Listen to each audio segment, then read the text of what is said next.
The Vakari had been hunting for 10,000 years. They were tall creatures with gray skin and 4 arms. Their eyes were black like deep space, and their teeth were sharp like knives. They traveled across the galaxy looking for weak species. They captured them. They sold them. They ate them. To the Vakari, the universe was simple. There were hunters and there was prey. They were the hunters. Everyone else was food. When their scout ships found Earth in the year 2187, they watched from the darkness of space for 3 months. They saw the blue planet with its green lands and white clouds. They saw the cities that sparkled at night. They saw the humans. The Vakari commanders laughed when they studied the reports. These humans were soft. They had no claws, no fangs, no armor on their skin. They lived short lives and spent most of their time fighting each other over small pieces of land. They were perfect prey. The High Matriarch of the Vakari Empire approved the harvest order without hesitation. Earth would be their newest feeding ground. Captain Do-hyun was drinking coffee in his small office on the defense station when the first alarm came. He was 42 years old, with gray hair at his temples and tired eyes.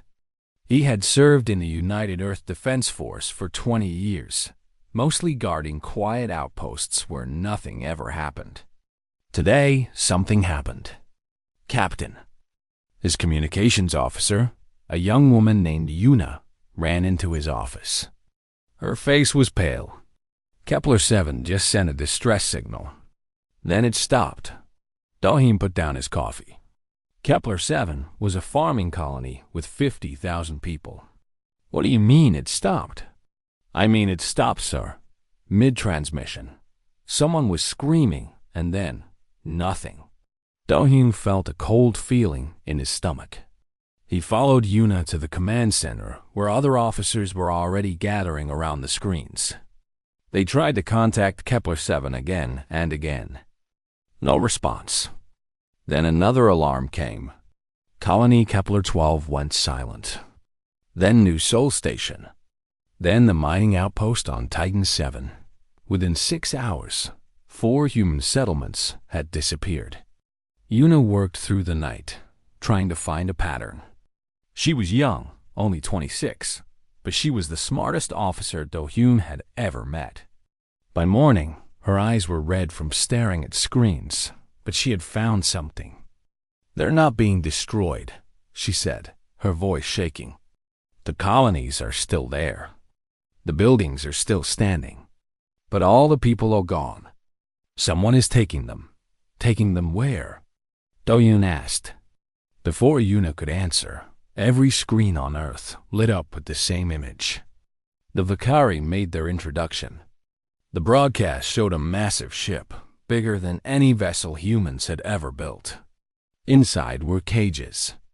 Hundreds of cages. And inside the cages were humans. Men, women, children. They were pressed together like animals. Some were crying. Some were screaming. Some just stared with empty eyes. A Vakari commander appeared on screen. He was huge, nearly 3 meters tall, with gray skin covered in ritual scars. He spoke in a deep voice, and translation software converted his words to human language. "People of Earth," he said, "we are the Vakari Empire. We have watched you for some time. You are weak. You are slow. You are prey. We have come to harvest you." The camera moved to show more images. Humans on auction blocks being sold to alien buyers. Humans in chains being loaded onto transport ships. Humans on plates being served at alien banquets. "Do not resist," the Vakari commander continued. "It will only make the harvest more difficult. Accept your place in the natural order. You exist to serve your betters." The broadcast ended. For a long moment, the entire planet was silent. People stood frozen in their homes, their offices, their streets. They had just learned they were not alone in the universe. And the universe saw them as food. Then the silence broke. In every city on Earth, people began to scream.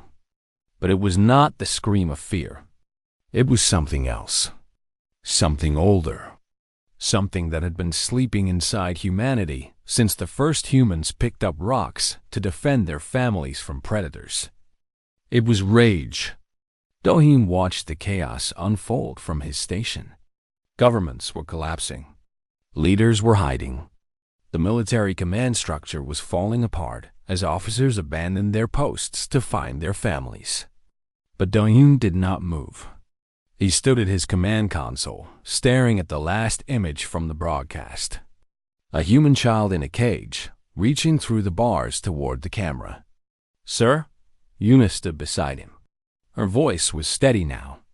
The fear had been replaced by something harder. "What do we do?" Doheen was quiet for a long time. Then he turned to face his crew. Most of them were young.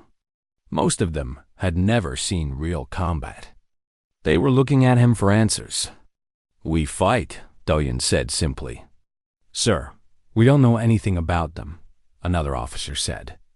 "Their technology is beyond anything we have. Their ships are massive. How can we possibly?" "I don't know," Doheen admitted. "But I know this. My grandmother told me stories about our history.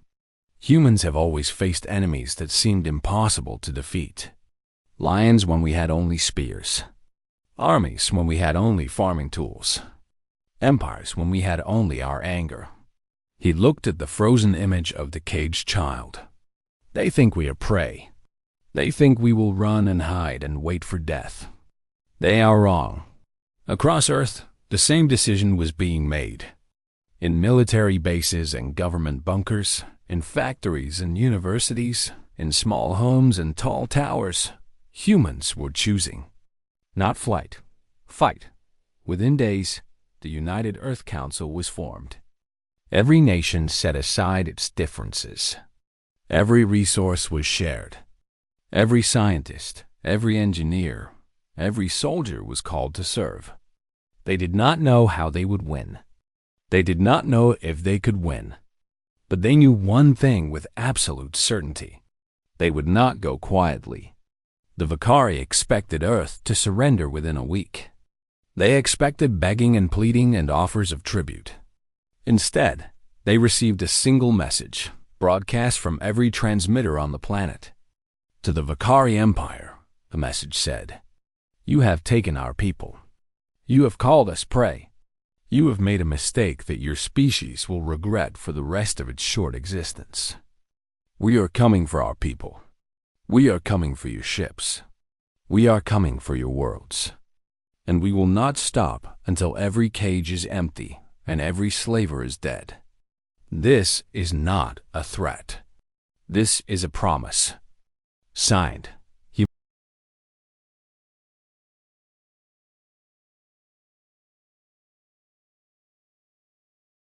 The Vakari hunting fleet arrived in Earth's solar system 30 days after the first harvest. 100 warships, each one larger than any vessel humanity had ever built. They came in perfect formation, their dark hulls blocking out the stars like a moving shadow. Admiral Taiwan stood on the bridge of the UEDS Defiance, humanity's largest warship. He was 61 years old, with a face carved from stone and eyes that had seen too much pain. His daughter, Myray, had been on Kepler 7. She was one of the first taken. He had not slept since the day he learned she was gone. "Admiral," his sensor officer called out. "Vakari fleet is entering weapons range. They're broadcasting a message. Put it on screen." The face of a Vakari commander appeared. He had the same gray skin and black eyes as the others, but his body was covered in golden decorations that showed his high rank. "Humans," the Vakari said with clear amusement in his voice. "We are impressed that you managed to build a few ships. But this is foolish. Surrender now, and we will make the harvest quick. Resist, and we will make you suffer." Admiral Taiwan stared at the alien face.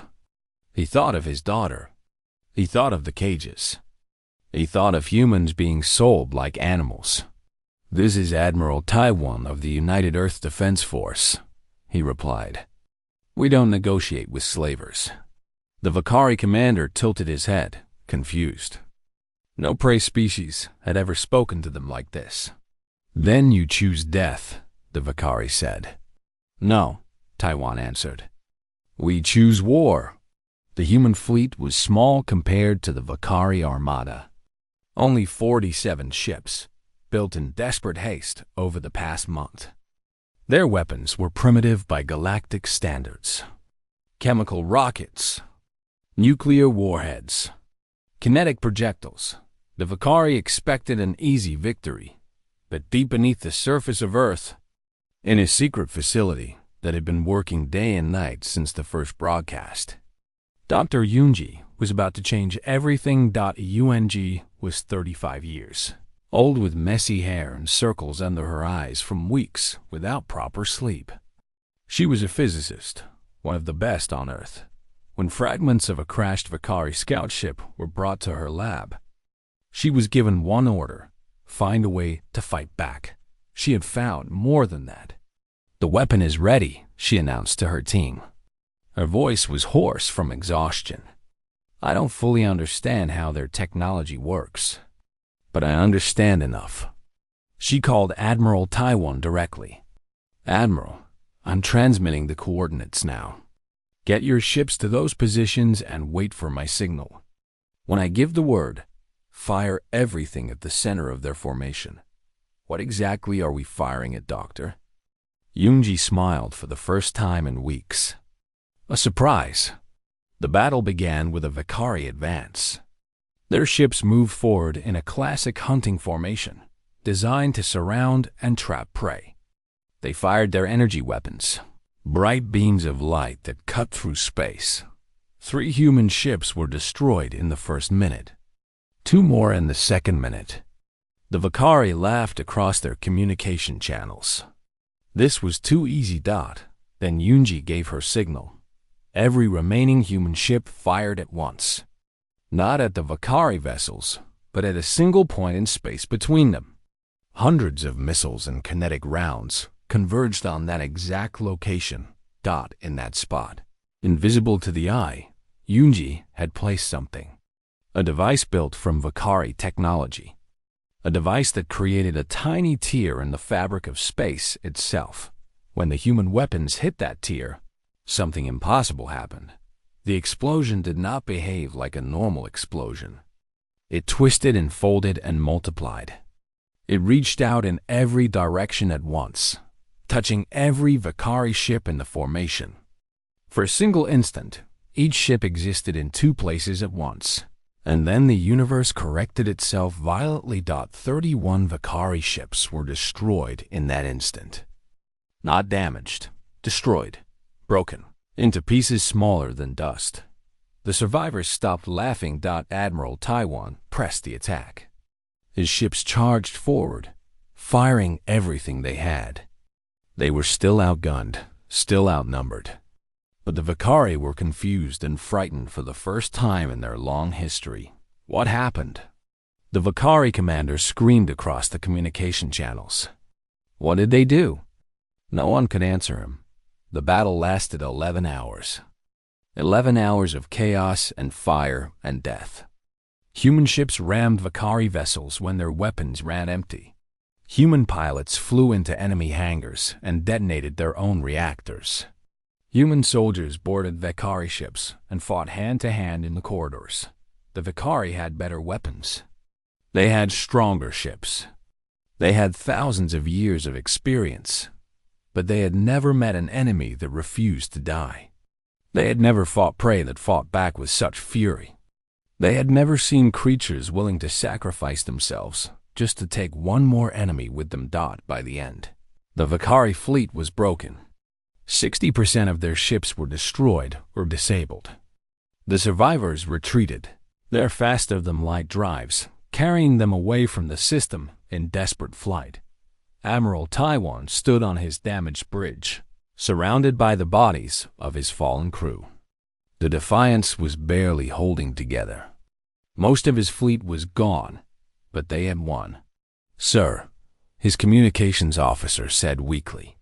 She was wounded, blood running down her face, but she was still at her post. We're receiving a broadcast from Earth. Taiwan nodded. Let me hear it. The voice of billions filled the bridge. People cheering. People crying. People chanting one phrase over and over again. Send us after them. Send us after them. Taiwan looked at the stars where the Vakari had fled. Somewhere out there, his daughter was still in a cage. Somewhere out there, thousands of humans were still enslaved. This is Admiral Taiwan to Earth Command, he said. We won this battle, but the war has just begun. They took our people. Now we're going to take them back. Far away, on the Vakari command ship, the surviving officers gathered around their wounded commander. They stared at the reports with disbelief. They had lost more ships in one day than they had lost in the previous century. Impossible, one officer whispered. They are prey. How did they do this? The commander was silent for a long time. His golden decorations were stained with the blood of his crew. His pride was shattered. We made a mistake, he finally said. We saw their soft bodies and short lives and thought they were weak. We were wrong. What do we do now? The commander looked at the stars behind them, knowing that somewhere in that darkness, the humans were preparing to follow. We warn the matriarch, he said. We tell her what we learned today. These humans are not prey. They are something far more dangerous. What are they? The commander thought of the battle. He thought of the human ships ramming his vessels. He thought of the human soldiers charging into death with smiles on their faces.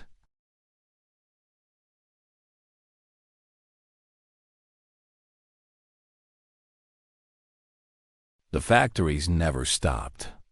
Day and night, on every continent, machines built weapons and ships and armor. Every human who could work was working. Every resource was used.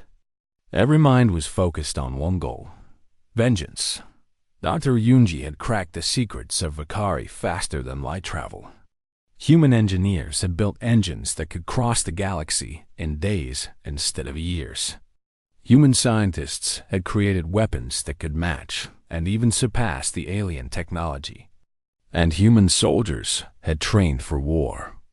Commander Jiwoo stood on the bridge of the UED's Vengeance, the flagship of the first human strike fleet. She was 29 years old, with short, black hair and cold eyes that seemed to look through people rather than at them. She had enlisted the day after the broadcast. She had fought in the Battle of Earth as a simple soldier. Now she commanded 10,000 warriors. Her troops called her the Reaper. She had earned the name. Commander, her tactical officer reported. We're approaching the Vakari system. No enemy ships detected. They're hiding, Jiwoo said.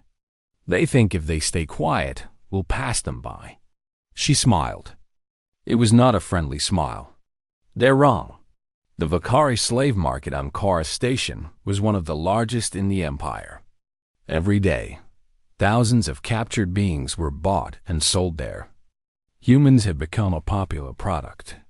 They were exotic. They were rare. They were expensive. The station's security commander was confident in his defenses. He had 300 warships protecting the station. He had energy shields and plasma cannons. No enemy had ever attacked the Vakari slave market. No enemy would dare. Then the human fleet appeared. 30 ships against 300. The Vakari commander laughed when he saw the numbers. Had these humans learned nothing? His laughter died when the battle began. Human ships moved with impossible speed and coordination. They did not fight in neat formations like proper fleets. They swarmed like angry insects, striking from every direction at once. They targeted engines first, then weapons, then life support. They did not waste ammunition on finishing off disabled ships. They left them floating and moved to the next target. Commander Jiwoo stood calm as her ship shook from enemy fire. Focus on the station's shield generators. We're not here for their ships. We're here for our people. The Vakari tried to use the slaves as shields. They broadcast images of humans in the station, threatening to kill them if the attack continued. Jiwoo's response was broadcast on every frequency. "You have taken our brothers and sisters," she said. "You have sold them like animals. You have eaten them like food. And now you hide behind them and expect us to stop. Listen carefully, slavers. We are coming. And we will burn through every wall, break every chain, and kill every creature that stands between us and our people. You have 3 minutes to release the prisoners and surrender. Then we stop asking." The Vakari did not surrender. They never surrendered to prey. Jiwoo's Marines breached the station 7 minutes later. They fought through corridors filled with Vakari soldiers. They broke open cell doors with explosives in bare hands. They carried wounded humans to safety while returning fire with the other hand. Sergeant Minho was the first to reach the main holding cells. He was 33 years old, a former farmer from New Bizen Colony. His wife and son had been taken in the first harvest. He had searched for them on 3 different stations. He had not found them yet. Today, he found something else. The cell door broke open, and Minho saw 200 human faces staring at him with fear and hope. Children. Most of them were children. "I'm Sergeant Minho of the United Earth Liberation Force," he said, his voice breaking. "We're here to take you home." A small girl, maybe 7 years old, reached up to touch his armored chest. "Are you real?" she whispered. "They told us no one was coming. They told us we were alone." Minho knelt down to look her in the eyes. They lied. Humanity never abandons its own. The liberation of Karath Station took 4 hours. When it was over, 1,500 humans were rescued. 200 Vakari soldiers were dead. The station's slave market was burning. Jiwoo stood on the observation deck, watching the flames. Her uniform was stained with blood, some of it hers. A medic was trying to treat a wound on her arm, but she barely noticed. "Commander," her communications officer reported, "we're receiving a message from Vakari High Command. They want to negotiate." "What do they want?" "They're offering to return all captured humans in exchange for peace." Jiwoo was silent for a long moment. Around her, rescued humans were being loaded onto transport ships. Some were crying with relief. Some were too damaged to cry anymore. "Tell them no," she said. "Ma'am, we don't want our people returned. We're going to take them back. Every single one. From every station, every ship, every planet in their cursed empire." She turned to face her crew. "And when we freed the last human, we're going to make sure they can never do this again. To us or anyone else. That means total war, Commander. That means invading their home systems." Jiwoo nodded. "Yes, it does. The Council hasn't authorized." "Then tell the Council to catch up." Jiwoo walked to the command console and opened a channel to Earth. "This is Commander Jiwoo of the First Strike Fleet. Korra Station is liberated. 1,500 of our people are coming home. But there are more out there. Thousands more. The Vakari want to negotiate.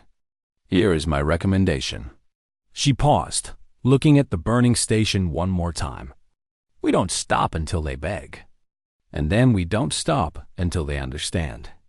Humanity is not prey. We never were. We never will be. And the galaxy is going to learn that lesson, written in Vakari blood." Earth's United Council debated for 6 hours. Some argued for peace.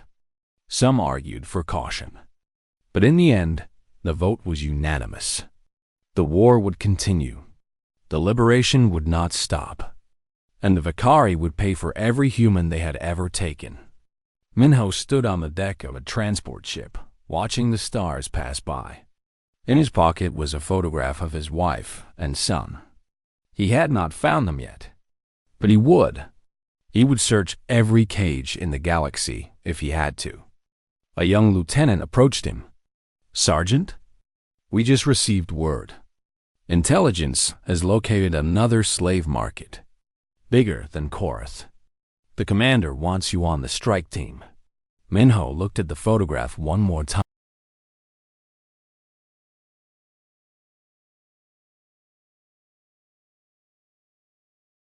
The Relari had been slaves for 800 years. They were small creatures, barely a meter tall, with soft blue skin and large dark eyes. The Valkyrie found them delicious. Entire generations had been born in cages, had lived in cages, had died in cages. When Ambassador Sujin's ship arrived at the hidden Relari colony, they thought the Valkyrie had finally found them. Sujin was 42 years old with silver-streaked hair and a calm face that hid a sharp mind. She had been a diplomat before the invasion, negotiating trade deals and border disputes. Now she negotiated something much more important: freedom. "I come in peace," she broadcast as her ship approached. "I am Ambassador Sujin of the United Earth Coalition. We are not Valkyrie. We are human. And we are here to talk." The Relari elder who met her was ancient. His blue skin faded to pale gray. He looked at Sujin with eyes that had seen too much suffering. "Why are you here, human?" he asked. "The Valkyrie hunt you too. You should be running, not visiting broken peoples like us." Sujin smiled gently. "We tried running. It didn't work. So now we're fighting. Fighting the Valkyrie?" The elder laughed bitterly. "Impossible. We tried fighting once long ago. They killed half our population as punishment. We learned our place. We're learning a different lesson," Sujin said. "And we want to share it with you." She showed them recordings of the Battle of Earth. She showed them the liberation of Korath Station. She showed them human soldiers breaking chains and opening cages and carrying freed slaves to safety. The Relari watched in silence. Some wept, some trembled. None could believe what they were seeing. "Why?" the elder finally asked. "Why would you help us? What do you want in return?" Sujin's answer was simple. "Nothing. We just hate slavers." The elder stared at her for a long time. "You are strange creatures, you humans." "Yes," Sujin agreed. "We are." The Relari were the first to join the coalition. But they were not the last. The Asen were larger than humans, with thick gray skin and 4 muscular arms. Once they had been warriors, proud and fierce. The Valkyrie had broken them centuries ago, using them as laborers and arena fighters. Now they lived in hidden asteroid bases, surviving but not truly living. When General Humsu arrived with a battle fleet, the Asen leaders expected to die. Instead, they received an offer. "Fight with us," Humsu said. He was 55 years old, with a scarred face and kind eyes. "Help us destroy the Valkyrie, and you can have your worlds back." The Asen war chief was suspicious. "We fought humans before, in the arena. Humans are small. Humans are weak." Hyunsu nodded. "We are small, but we are not weak. Watch." He showed them recordings of human soldiers in battle. Not just the victories, but the losses too. Humans dying but refusing to stop fighting. Humans charging into impossible odds. Humans sacrificing themselves to save others. "Our bodies are small," Hyunsu said, "but our spirits are not. Join us, and you will never have to fight alone again." The Asen war chief was quiet for a long moment. Then he extended one of his 4 hands. "We remember what it was like to be warriors," he said. "Perhaps it is time to remember again." The Pale Ones of Korath were the strangest of all. They were translucent creatures, their internal organs visible through their skin. They had been kept as exotic pets by wealthy Valkyrie. They were displayed in cages, bought and sold for entertainment. When Sujin found them, they did not speak. They had forgotten how. Generations of captivity had silenced them completely, but they understood. When Sujin showed them the images of liberation, something changed in their pale eyes. Something woke up. They could not speak, but they could fight. And they wanted to fight very much.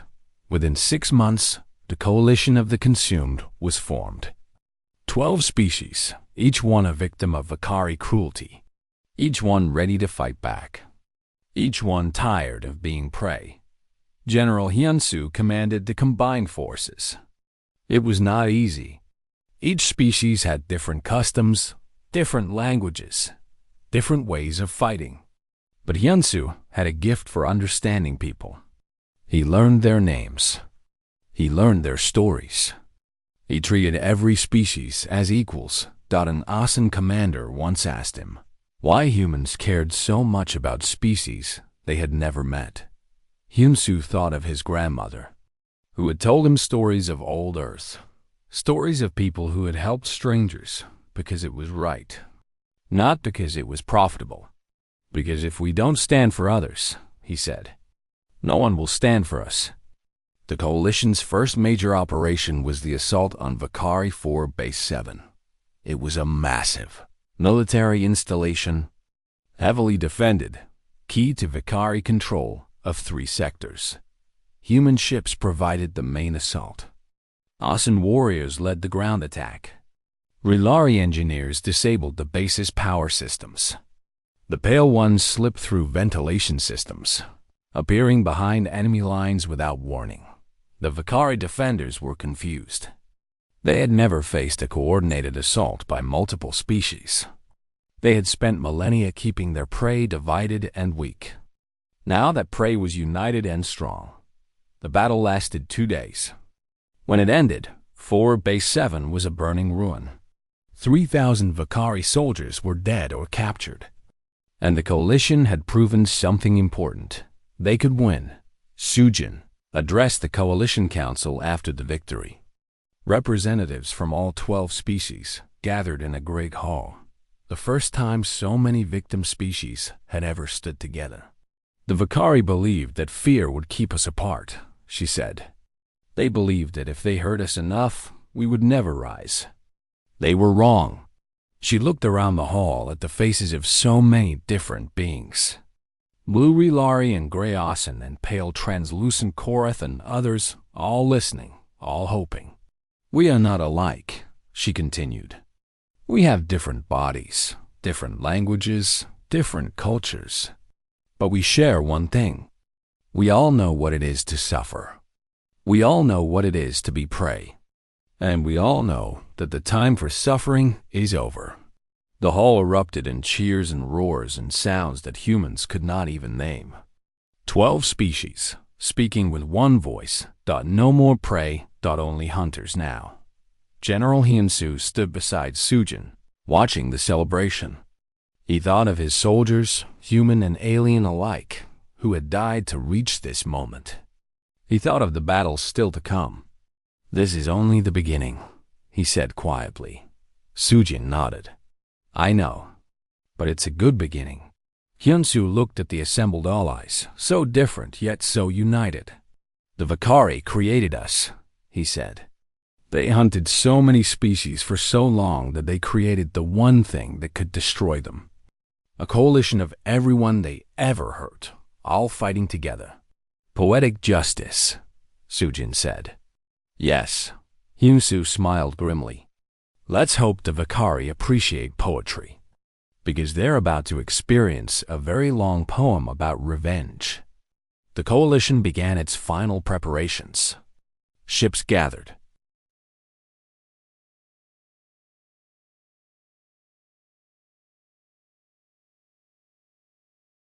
The High Matriarch of the Vakari Empire stood before a galaxy-wide broadcast. She was ancient, her gray skin wrinkled and her black eyes dimmed by age. But her voice was still strong. Species of the galaxy, she said. I speak to you today about a grave threat. The humans are monsters, savages. They have destroyed our fleets. They have burned our stations. They have turned our prey against us.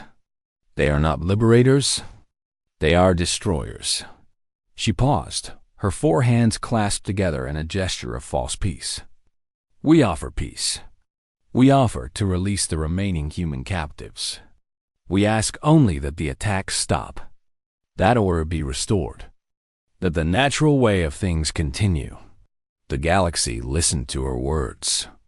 The galaxy did not respond. The Vakari had ruled through fear for 10,000 years. They had assumed that fear would always work. But fear only works on those who have something left to lose. The species of the Coalition had lost everything. Their homes, their freedom, their hope. The humans had given them something new. Not hope, something stronger. Purpose. Admiral Doing stood on the bridge of the UEDS Eternal, the flagship of the Coalition fleet. 3 years had passed since that first terrible broadcast. 3 years of war. 3 years of death. 3 years of liberation. He was older now, his hair fully gray, his face lined with exhaustion. But his eyes were still sharp. And today, they looked upon the Vakari homeworld. All ships report ready, Commander Yuna announced. She stood beside him, no longer the frightened young officer he had met on that first day. She was a veteran now, hardened by battle, respected by allies, and feared by enemies. How many ships? Do-Yun asked. 427, Admiral. Human, Asen, R'Lari, and 8 other species. The largest fleet ever assembled in galactic history. Do-Hyun looked at the viewscreen. The Vakari homeworld hung in space, blue and green like Earth, beautiful, and surrounded by the last great Vakari fleet. They have more ships than us, Yuna noted. They always do, Do-Hyun replied. It never helps them. The battle began at dawn, measured by Earth time. Coalition ships advanced in a massive wave, species fighting side by side. Human destroyers flew alongside Asen battleships. R'Lari fighters darted between larger vessels, targeting weak points with precision. The Pale Ones crewed ghost ships, vessels designed for stealth and terror. The Vakari fought with desperation. This was their homeworld, their last stronghold. If they lost here, they lost everything. Commander Jiwoo led the assault on the orbital defense platforms. Her ship took heavy damage, but she refused to retreat. Keep firing, she ordered. We didn't come this far to stop now. General Hyun-soo coordinated the ground assault. Coalition troops landed on the planet's surface, fighting through Vakari cities and military bases. Asen warriors led the charges, their ancient battle cries echoing through the streets. Human soldiers followed, methodical and deadly. Sergeant Minho was among them. He had never found his wife and son. Intelligence believed they had not survived. But Minho had kept fighting anyway. For them, for everyone. Today, he fought toward the Imperial Palace. The palace was a massive structure of black stone and golden metal, built on the bones of 1,000 conquered species. The Vakari elite hid inside, surrounded by their last loyal guards. Minho and his squad reached the gates at sunset. The fighting had been brutal. Half his soldiers were dead or wounded. But they had arrived. Breach the gates, Minho ordered. The explosion shook the ground. The gates fell. Coalition soldiers poured through. The fighting inside was close and vicious. Vakari guards fought with 4 arms, swinging blades and firing weapons. Coalition soldiers died by the dozen. But more kept coming. Always more. Minho found the throne room door. He kicked it open. The High Matriarch sat on her throne, surrounded by a dozen guards. She looked at the human soldier with contempt. "You dare enter my palace?" she said. "You dare stand before the ruler of the greatest empire in galactic history?" Minho raised his rifle. "Your empire is finished. Your fleets are destroyed. Your people are surrendering. You lost. The matriarch laughed. It was a cold, bitter sound. We ruled for 10,000 years. We consumed 100 species. Do you really think you pathetic creatures can end that legacy? Yes, Minho said simply. And he fired. The guards fell first. Then the matriarch herself, struck by a single shot that ended her ancient life. She fell from her throne and lay still, her black eyes staring at nothing. Minho stood over her body. He felt no satisfaction, only emptiness. His family was gone. Nothing would bring them back. But others would be saved. Others would never know the fear of being taken. That was enough. Sergeant, one of his soldiers called. Admiral Do-yoon wants to speak with you. Minho touched his communicator. This is Minho. The matriarch is dead. There was a long pause. Then Do-yoon's voice, tired but triumphant. Understood, Sergeant. The war is over. We won. 1 week later, the Coalition Council gathered on the former Vicari homeworld. The palace had been converted into a meeting hall. The throne had been destroyed, replaced by a circle of equal seats. Admiral Do-yoon was the first to speak. He planted a flag in the center of the room. Not the flag of Earth, the flag of the Coalition. A broken chain on a field of stars. For 10,000 years, he said, the Vicari told the galaxy that strength meant taking from the weak. That survival meant conquest. That the only law was the law of predator and prey. He looked around the room at the assembled representatives. Humans and Asin and Relari and Pale Ones and all the others. Hunters and former prey, standing as equals. We have shown them a different truth. Strength is not about taking. Strength is about protecting. The strong do not consume the weak. The strong lift up the weak. That is the lesson we teach today. The room was silent. Then Ambassador Sujin stepped forward. The Vicari Empire is dissolved, she announced. Their worlds will be occupied until we are certain they can never threaten anyone again. Their slave markets are destroyed. Their hunting fleets are dismantled. The species they consumed are free. She paused, her voice growing harder. But this is also a message to anyone else who might think of following their path. A warning to any species that might look at another and see only prey. She turned to face the chamber's recording devices, knowing her words would be broadcast across the galaxy. Humanity spent most of its history fighting itself. We had wars that killed millions. We developed weapons that could destroy worlds. We practiced violence until we became the most dangerous species our planet had ever produced. A voice dropped to a whisper that somehow filled the entire room. We hoped we had left that behind. We hoped we would never need those instincts again. We were wrong, and we will be ready if anyone makes us prove it a second time. She stepped back. The chamber was silent. Then, slowly, one by one, the representatives began to stand.